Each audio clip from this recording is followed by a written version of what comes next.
पिछले 50 सालों में जितनी भी वॉर्स लड़ी गई हैं, उनमें से शायद सबसे भयानक 1980 में लड़ी गई ईरान और इराक की वॉर है, जो 8 साल तक चली थी और जिसके नतायज आज भी मिडिल ईस्ट भुगत रहा है। इस एक वॉर ने मिडिल ईस्ट के सारे डायनामिक्स चेंज कर दिए और आज मिडिल ईस्ट में जो आग हम देख रहे हैं, इसके ताने बाने 1980 की इसी वॉर से जाकर मिलते हैं। सच यह है कि आज की वीडियो में हम बात करने जा रहे हैं 1980 की ईरान इराक वॉर के बारे में, जिसने पूरे मिडिल ईस्ट को हमेशा के लिए बदल कर रख दिया।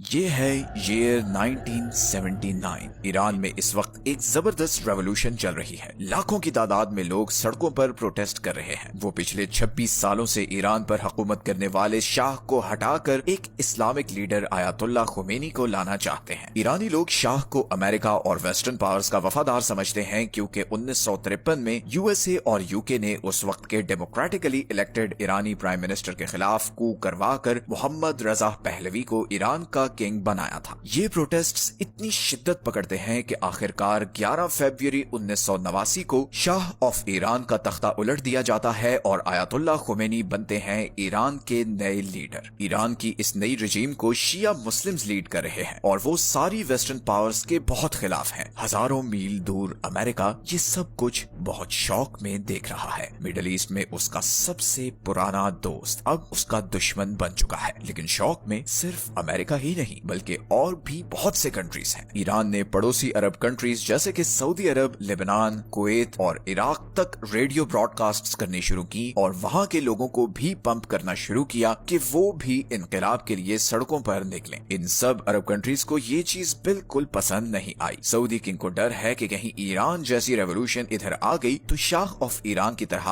उसका तख्ता भी उलट सकता है। इधर इराक में सद्दाम हुसैन को डर है कि ईरानी इनकलाब को देखते हुए कहीं इराक की शिया मेजॉरिटी आबादी भी उसके खिलाफ ना उठ खड़ी हो। लेकिन यहाँ पर सद्दाम हुसैन को एक अपॉर्चुनिटी भी नजर आ रही है। असल में पिछले कई सालों से इराक और ईरान इस बॉर्डर पर लड़ते आए हैं। ये बॉर्डर बहुत ही इंपॉर्टेंट एक्सेस पॉइंट है, क्योंकि यहीं से दोनों मुल्क अपना तेल बाकी दुनिया को एक्सपोर्ट करते हैं। 1975 में इन दोनों कंट्रीज के बीच एक ट्रीटी हुई थी, जिसके बाद इराक को इस बॉर्डर का कंट्रोल ईरान को देना पड़ा। सद्दाम इस ट्रीटी से बिल्कुल भी खुश नहीं था। वो चाहता था कि किसी भी तरह ईरान से ये एरिया वापस ले। और अब ईरानियन रेवोल्यूशन के बाद उसे एक अपॉर्चुनिटी नजर आ रही थी, बिकॉज इस रेवोल्यूशन ने पूरे ईरान को हिला कर रख दिया था।